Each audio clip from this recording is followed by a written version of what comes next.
Capítulo 3. Recuerdo con gran dificultad el primer periodo de mi existencia, todos los sucesos se me aparecen confusos e indistintos. Una extraña multitud de sensaciones se apoderaron de mí y empecé a ver, sentir, oír y oler, todo a la vez. Tardé mucho tiempo en aprender a distinguir las características de cada sentido. Recuerdo que, poco a poco, una luminosidad cada vez más fuerte oprimía mis nervios y tuve que cerrar los ojos. Me sumergí entonces en la oscuridad y eso me turbó, pero apenas había notado esto cuando descubrí que, al abrir los ojos, la luz me volvía a iluminar. Comencé a andar, y creo que bajé unas escaleras, pero de pronto sentí un enorme cambio. Hasta el momento, me habían rodeado cuerpos opacos y oscuros, insensibles a mi tacto o mi vista. Pero ahora descubrí que podía moverme con entera libertad, que no había obstáculos que no pudiera evitar o vencer. La luz se me hacía más y más intolerable, el calor me incomodaba sobremanera, así que caminé buscando un lugar sombreado. Llegué hasta el bosque de Ingolstadt, donde me tumbé a descansar cerca de un riachuelo, hasta que el hambre y la sed me atormentaron y desperté del sopor en que había caído. Comí algunas bayas que encontré en los árboles o esparcidas por el suelo, calmé mi sed en el riachuelo y me volví a dormir. Era de noche cuando me desperté. Sentía frío, y un miedo instintivo al hallarme tan solo. Antes de abandonar tu habitación, como tuviera frío, me había tapado con algunas prendas que eran insuficientes para protegerme de la humedad de la noche. Era una pobre criatura, indefensa y desgraciada, que ni sabía ni entendía nada. Lleno de dolor me senté y comencé a llorar. Poco después, una tenue luz iluminó el cielo, dándome una sensación de bienestar. Me levanté, y vi emerger una brillante esfera de entre los árboles. La observé admirado, se movía con lentitud, pero su luz alumbraba lo que había alrededor, y volví a salir en busca de bayas. Aún tenía frío, cuando debajo de un árbol encontré una enorme capa, con la que me cubrí, y me senté de nuevo. No tenía ninguna idea clara, todo estaba confuso. Era sensible a la luz, al hambre, a la sed y a la oscuridad, me llegaban incontables sonidos y múltiples olores. Lo único que distinguía con claridad era la brillante luna, en la que fijé mis ojos con agrado. Se sucedieron varios cambios de días y noches, y la esfera nocturna había menguado considerablemente cuando empecé a distinguir mis sensaciones una de la otra. Paulatinamente, comencé a percibir con claridad el cristalino arroyo que me proporcionaba agua, y los árboles que me protegían con su follaje. Me sentí muy contento cuando por primera vez descubrí que el armonioso sonido que con frecuencia regalaba a mis oídos procedía de las gargantas de los pequeños animalillos alados que a menudo me habían interceptado la luz.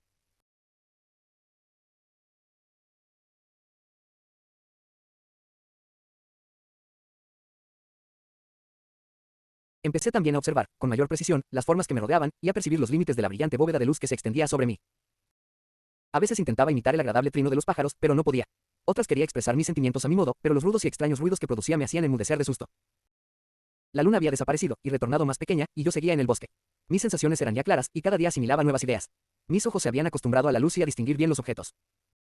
Diferenciaba un insecto de un tallo de hierba y, poco a poco, las distintas clases de plantas entre sí comprobé que los gorriones tenían un trinar áspero, mientras que el canto del mirlo y de los zorzales era grato y atrayente. Un día, en que el frío arreciaba, encontré un fuego que algún vagabundo habría encendido, y experimenté una gran emoción al ver el calor que desprendía. Lleno de júbilo toqué las brasas con la mano, pero la retiré de inmediato con un grito de dolor. Qué raro, pensé, que la misma causa produzca efectos tan contrarios. Examiné la composición de la hoguera y descubrí satisfecho que era leña. Recogí algunas ramas pero estaban húmedas y no prendieron. Esto me turbó y me senté de nuevo a contemplar el fuego. La leña húmeda que había dejado cerca del calor se secó y empezó a arder. Esto me hizo pensar, descubrí la razón al tocar las distintas ramas, y me puse de nuevo a reunir una gran cantidad de ellas para ponerlas a secar y tener reservas. Al llegar la noche, y con ella el sueño, mi miedo era que se apagara el fuego. Lo tapé cuidadosamente con hojarasca y ramas secas, poniendo después leña húmeda encima. Luego extendí la capa en el suelo y me eché a dormir. Era ya de día cuando desperté, y mi primer pensamiento fue ver cómo iba el fuego. Lo destapé, y un ligero airecillo lo avivó enseguida. Esto me indujo a construir con ramas una especie de abanico que me permitía encender las brasas cuando parecían a punto de extinguirse. Cuando de nuevo cayó la noche, descubrí gozoso que el fuego, aparte de dar calor, también daba luz. Descubrí que también podía utilizar el fuego para mi alimentación, gracias a los restos de comida que algún viajero dejó abandonados. Vi que estos estaban asados y que eran más sabrosos que las bayas que recogía. Intenté, pues, hacer lo mismo con mis alimentos y descubrí que, así, las bayas se estropeaban pero que las nueces y raíces tenían un sabor mucho más agradable. Pronto empezaron a escasear los alimentos, y a menudo pasaba un día entero buscando en vano algunas bellotas con las que calmar mi hambre. Entonces resolví abandonar el lugar donde había habitado hasta aquel momento y buscar otro en el cual pudiera satisfacer mis necesidades con mayor facilidad. Lo que más lamentaba de esta emigración era la pérdida del fuego, que tan casualmente había encontrado y que no sabía cómo encender. Pasé varias horas pensando en el problema, pero me vi obligado a abandonar todo intento de reproducirlo. Así que, envuelto en mi capa, empecé a cruzar el bosque en dirección al sol poniente. Anduve durante 3 días antes de llegar al campo abierto. La noche anterior había caído una gran nevada, y los campos aparecían uniformemente blancos. El panorama era desconsolador, y noté que la húmeda sustancia fría que cubría el suelo me helaba los pies. Eran cerca de las 7 de la mañana, y quería encontrar cobijo y comida. Por fin divisé en un montículo una pequeña cabaña que sin duda era la morada de algún pastor. Esto era nuevo para mí, la examiné con gran curiosidad y, al observar que la puerta se abría, entré. Sentado junto al fuego, en el cual se preparaba el desayuno, se hallaba un anciano. Se volvió al oír el ruido, y, viéndome, salió de la cabaña gritando, y cruzó los campos a una velocidad apenas imaginable en persona tan debilitada. Me sorprendieron su huida y su aspecto, distinto a todo lo que hasta entonces había visto. Pero estaba encantado con la cabaña. Aquí no podía entrar ni la nieve ni la lluvia, el suelo estaba seco, y me pareció un refugio tan delicioso y exquisito como les debió parecer el pandemonio a los demonios del infierno después de sus sufrimientos en el lago de fuego. Ávidamente devoré los restos del desayuno del pastor, pan, queso, leche y vino, pero este último no me gustó. Luego, vencido por el cansancio, me tumbé en un montón de paja y me dormí. Era mediodía cuando me desperté, y, atraído por el calor del sol, que hacía brillar la nieve, me decidí a reemprender mi viaje. Metí lo que quedaba del desayuno en un zurrón que encontré, y emprendí camino campo a través durante algunas horas, hasta que al anochecer llegué a una aldea. Qué hermosa me pareció. Las cabañas, las casitas más limpias y las haciendas atrajeron por turno mi atención. Las verduras en los huertos, y la leche y queso colocados en las ventanas, me abrieron el apetito. Entré en una de las mejores casas, pero apenas se había puesto el pie en el umbral cuando unos niños empezaron a chillar y una mujer se desmayó. Todo el pueblo se alborotó. Unos huyeron, otros me atacaron hasta que, magullado por las piedras y otros objetos arrojadizos, escapé al campo. Me refugié temerosamente en un cobertizo de techo bajo, vacío, que contrastaba poderosamente con los palacios que había visto en el pueblo. Este cobertizo, sin embargo, estaba adosado a una casa de aspecto bonito y aseado, pero tras mi reciente y desafortunada experiencia no me atreví a entrar en ella.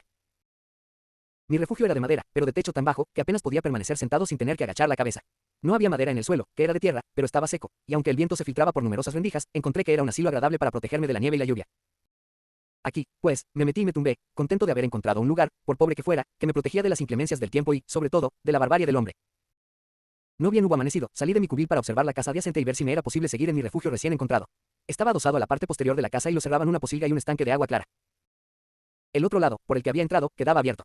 Procedí a tapar con piedras y leña todos los orificios por los cuales pudieran verme, pero de tal forma que me fuera posible apartarlas para salir. La única luz que entraba procedía de la pocilga, pero era suficiente para mí. Tras haber arreglado así mi vivienda y haberla alfombrado con paja limpia, me oculté, pues divisé en la distancia la figura de un hombre y recordaba demasiado bien el tratamiento recibido la noche anterior como para encomendarme a él. Afortunadamente tenía comida para ese día, pues había robado una hogaza y una taza, que me servía mejor que las manos para beber el agua cristalina que corría cerca de mi refugio. El suelo estaba algo levantado, de manera que permanecía seco y, por encontrarse cerca de la chimenea de la casa, era moderadamente caliente. Así provisto, me dispuse a permanecer en esta choza hasta que ocurriera algo que modificara mi decisión. Comparada con mi anterior morada, el desangelado bosque donde las ramas goteaban lluvia y el suelo estaba mojado, era en verdad un paraíso.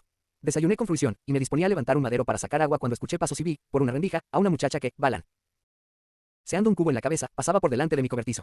Era joven y de aspecto dulce, distinta de lo que más tarde he comprobado que son los labriegos y los criados de las granjas. Iba vestida humildemente, con una tosca falda azul y una chaqueta de paño. Sus cabellos rubios estaban trenzados pero no llevaba adornos. Sus facciones revelaban resignación, pero su aspecto era triste. La perdí de vista, pero transcurridos unos 15 minutos reapareció con el mismo recipiente, que ahora estaba medio lleno de leche. Mientras andaba, claramente incómoda por el peso, un joven de rostro aún más deprimido se dirigió a su encuentro. Con aire melancólico intercambiaron algunas palabras, y cogiéndole el cubo se lo llevó hasta la casa. Al poco tiempo vi reaparecer al joven con unas herramientas en la mano y cruzar el campo que había detrás de la casa. Asimismo, la joven también estaba ocupada, a veces dentro de la casa y otras en el patio. Explorando mi refugio, descubrí que una de las ventanas de la casa había dado anteriormente al cobertizo, si bien ahora el hueco se encontraba tapado por planchas de madera.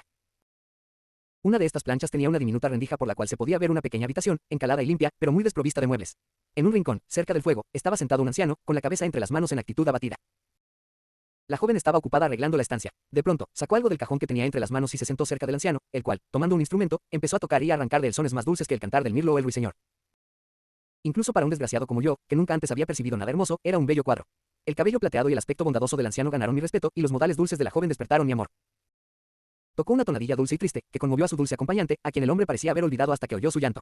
Pronunció entonces algunas palabras y la muchacha, dejando su tarea, se arrodilló a sus pies. Él la levantó y la sonrió con tal afecto y ternura, que una sensación peculiar y sobrecogedora me recorrió el cuerpo. Era una mezcla de dolor y gozo que hasta entonces no me habían producido ni el hambre ni el frío, ni el calor, ni ningún alimento.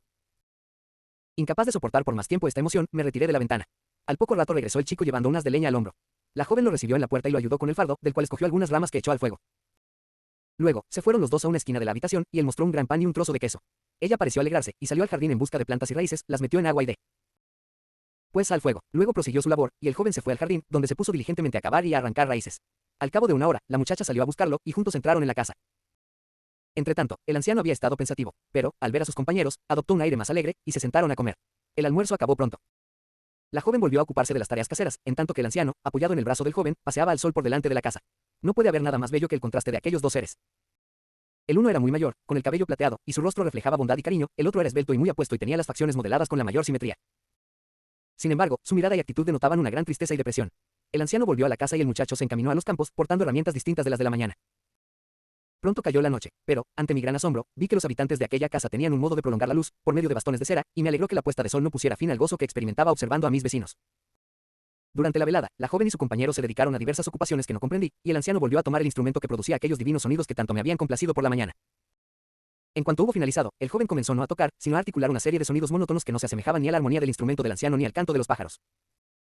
Más tarde supe que leía en voz alta, pero en aquellos momentos nada sabía de la ciencia de las letras ni de las palabras. Tras permanecer así ocupados durante un breve tiempo, la familia apagó las luces y se retiró, presumo que a descansar. Capítulo 4. Me tumbé en la paja, pero no conseguí dormir. Repasaba los sucesos del día. Lo que más me chocaba eran los modales cariñosos de aquellas gentes.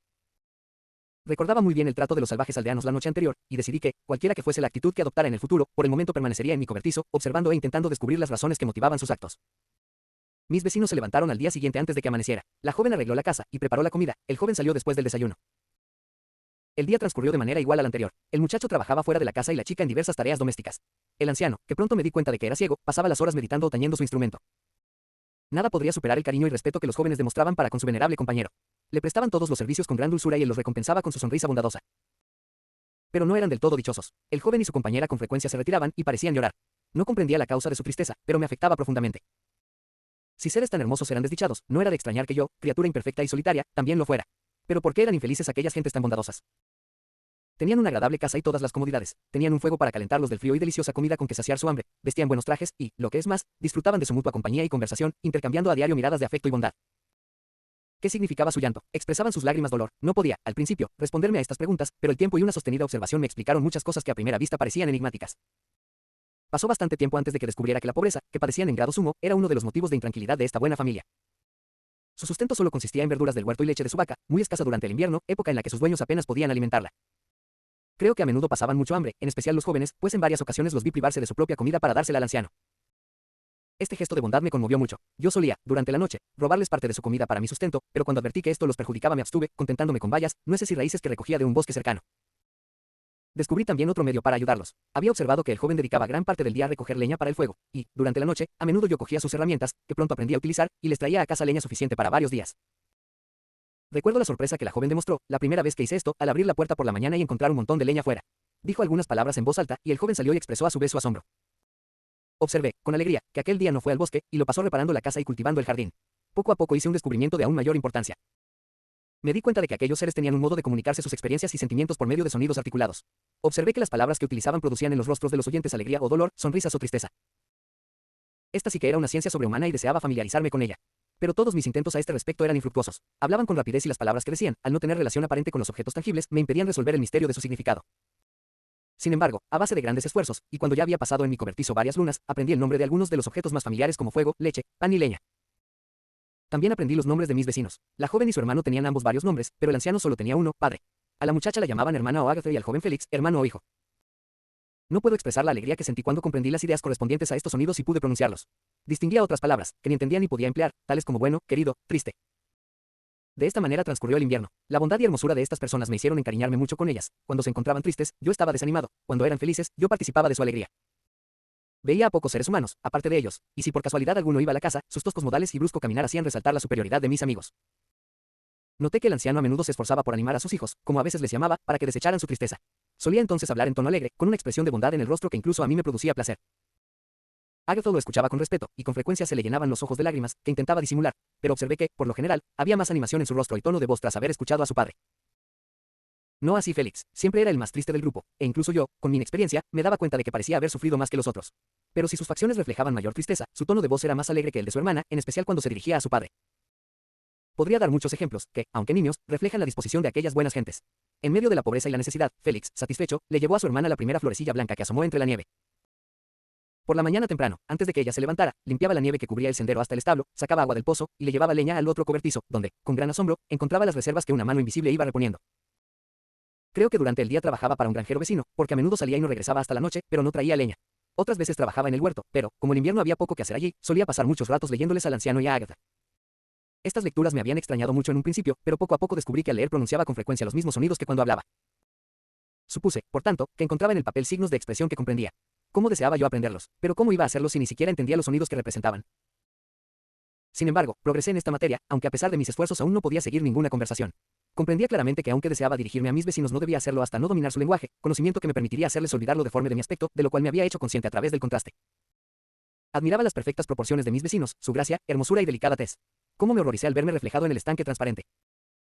En un principio salté hacia atrás aterrado, incapaz de creer que era mi propia imagen la que aquel espejo me devolvía. Cuando logré convencerme de que realmente era el monstruo que soy, me embargó la más profunda amargura y mortificación. Ay, desconocía entonces las fatales consecuencias de esta deformación. A medida que el sol empezaba a calentar más, y el día se alargaba, desapareció la nieve, y vi aparecer los árboles desnudos y la oscura tierra. A partir de este momento, Félix estuvo más ocupado, y los angustiosos envites del hambre desaparecieron. Como descubrí más tarde, su alimentación era tosca pero sana y suficiente. Crecieron en el huerto nuevos tipos de plantas, que cocinaban, y estas muestras de bienestar aumentaban día a día así que avanzaba la primavera. Apoyado en su hijo, el anciano solía pasear un poco al mediodía cuando no llovía, pues tal era el nombre que daban al agua que desprendía el firmamento. Estas lluvias eran frecuentes, pero los fuertes vientos pronto secaban la tierra, y el tiempo se hizo mucho más agradable de lo que había sido. En el cobertizo mi ritmo de vida era uniforme. Contemplaba los movimientos de mis vecinos durante la mañana y dormía cuando sus quehaceres en el exterior les dispersaban. El resto del día lo pasaba de modo similar. Cuando se retiraban a descansar, si había luna o la noche era estrellada, yo salía al bosque en busca de comida para mí y leña para mis vecinos. Cuando se hacía necesario, quitaba la nieve del sendero y realizaba las tareas que había visto hacer a Félix. Más tarde supe que estas tareas, que llevaba a cabo una mano invisible, les sorprendían grandemente. Incluso en alguna ocasión les oí mencionar a este respecto las palabras espíritu bueno y maravilloso, pero no entendía entonces el significado de estos términos. Mi cerebro se hacía cada día más activo y deseaba más que nunca descubrir los impulsos y sentimientos de estas hermosas criaturas. Sentía curiosidad por saber el motivo de la congoja de Félix y la pena de Agatha. Pensaba, infeliz de mí, que estaría en mi mano el devolverles a estas criaturas la felicidad que tanto merecían. Cuando dormía o me ausentaba, se me aparecía la imagen del padre ciego, la dulce Agatha y el buen Félix. Los consideraba seres superiores, árbitros de mi futuro destino. Trataba de imaginarme, de mil maneras distintas, el día en que me presentaría ante ellos y el recibimiento que me harían. Suponía que, tras una primera repulsión, mi buen comportamiento y palabras conciliadoras me ganarían su simpatía, y más tarde su afecto. Estos pensamientos me exaltaban y espoleaban con renovado vigor a aprender el arte de la expresión.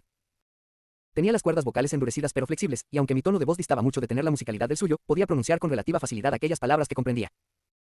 Era como el asno y el perrillo faldero, aunque bien merecía el dócil burro, cuyas intenciones eran buenas a pesar de su rudeza, mejor trato que los golpes e insultos que le daban. Las suaves lluvias y el calor de la primavera cambiaron mucho el aspecto del terreno.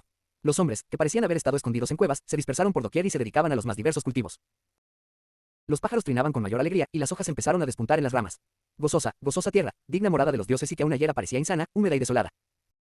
Este resurgimiento de la naturaleza me elevó el espíritu, el pasado se me borró de la memoria, el presente era tranquilo y el futuro me daba esperanza y promesas de alegría.